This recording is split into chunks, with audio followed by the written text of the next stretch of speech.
गणेशाय Namo Namo. Hello everyone, हजुरहरूको शुभ दिन शुभ रहोस्। अनि आज चाहिँ मेरो सुरुवात यस्तैबाट भयो। आज चाहिँ मैले मकैको माम र फर्सीको सब्जी, भिन्डीको ग्रेभी बनाएँ है। अनि यत्तिकैमा आज मेरो चाहिँ जन्मदिन हो, त्यसैले सासू मम्मीले चाहिँ मलाई टिका लगाइदिँदै हुनुहुन्छ। अनि टिका लगाइसकेपछि मैले उहाँलाई ढोगेँ। अनि त्यता पनि मैले माम बसालेको थिएँ, माम पनि सिटी लाग्यो। अनि सब्जी चाहिँ भिन्डी बनाएँ नि त, अनि भिन्डी पनि पाक्दैछ। अनि मरमसला हालेर टमाटर हालेर मैले चाहिँ थोरै पानी हालेर छोपिदिएँ, किनकि यो ग्रेभी बनाउन लागेको। भिन्डी ग्रेभी र मकैको माम मिठो हुन्छ। अनि त्यसपछि अर्को उसमा चाहिँ फर्सी पकाएँ, चाहिँ फर्सीको गट्टा थियो, अनि त्यही भएर त फर्सी पकाएँ।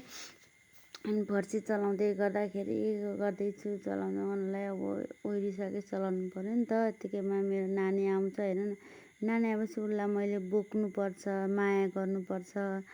अनि गरेपछि उसले सँगसँगै आएर ऊ पनि पकाउने अरे।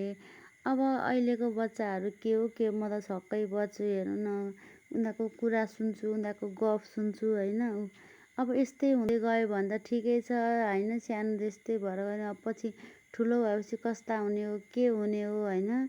उसले नगरी हुँदैन, उसलाई कामहरू चाहिन्छ गर्नु, जे पनि गर्ने हो, उसले त जे पनि गर्ने हो धेरै होइन। अनि यत्तिकैमा चाहिँ मेरो ठुलो छोरीले मलाई आएर टिका लगाइदिएको अरे। आज मेरो बर्थडे भएर। अनि पल्लो घरको हजुरबाले पनि मलाई टिका लगाइदिनु भयो, अनि पैसा दिनुभयो। मैले उहाँलाई नमस्ते भने होइन। अनि सानीलाई पनि टिका लगाइदिनु भयो, अनि उसलाई पनि पैसा दिनुभयो। अनि उनीहरूलाई माम पनि दिनु पऱ्यो, स्कुल जाने बेला भएछ। अनि नानीहरूलाई माम खुवाइदिएँ होइन। अनि यत्तिकैमा मलाई चाहिँ उसले बर्थडे विस गरेको थिएन नि, त्यही बर्थडे विस गरेको अरे। ह्याप्पी बर्थडे टु यु मामु भन्दै पुरुक पुरुक उफ्रिँदै। अनि नानीहरूलाई चाहिँ म स्कुल पुऱ्याएर आएँ। स्कुल पुऱ्याएर आइसकेपछि चाहिँ एउटा ठुलो लन्ठा सके जस्तै हुन्छ। यत्तिकै मैले बेड कभरहरू चेन्ज गरेको थिइनँ, अनि बेड कभरहरू चेन्ज गरेँ। अनि चाहिँ चेन्ज गरिसकेपछि माम खाएँ। माम खाएको चाहिँ मैले भिडियो गरिनँ छु होइन। भिडियो त बनाएको थिएँ, टिकटकमा पोस्ट गरेँ, फेसबुकमा पोस्ट गरेँ, तर चाहिँ पोस्ट गरिनँ छु। अनि त्यो माम खाएपछि भाँडासाँडाहरू मोल्नु थियो नि त। अनि भाँडाहरू मोलेँ। अनि मोलिसकेपछि नानीहरूलाई टिफिन ठिक पार्ने बेला भइगयो, त्यो पनि मैले भिडियो गरिनँ छु होइन। अनि टिफिन पुऱ्याएर आइसकेपछि चाहिँ मामुलाई चिया दिनु पऱ्यो भनेर चिया पकाएँ। अनि त्यतिकै मैले पोज दिएको, हेर्नु न त। अनि त चिया दिइसकेपछि त गाई दिने बेला भइहाल्छ। हेर्नु न, गाई दिने बेला भयो, नुहाइधुवाइ गर्नु पऱ्यो, गाईलाई पनि सफा राख्नु पऱ्यो होइन। न त अहिले त धेरै रोगहरू आएको छ नि त गाईबस्तुलाई पनि। त्यही भएर उसलाई सफा राख्नुपर्छ।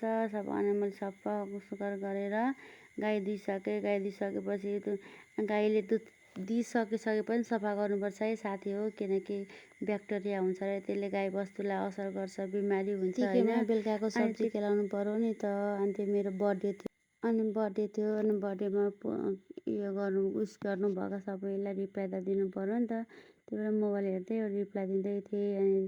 अनि हेर्नु न, म राम्री भएर बसेको थिएँ, कसैले सरप्राइज दिन्छ कि भनेर मक्ख पऱ्यो, कोही पनि आएन भनेर एउटा मैले टिकटक बनाएँ नि त।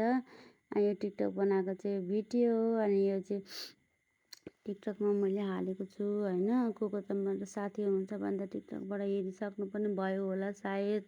फेसबुकमा पनि हालेँ। सबैलाई धेरै धेरै धन्यवाद। Thank you for watching.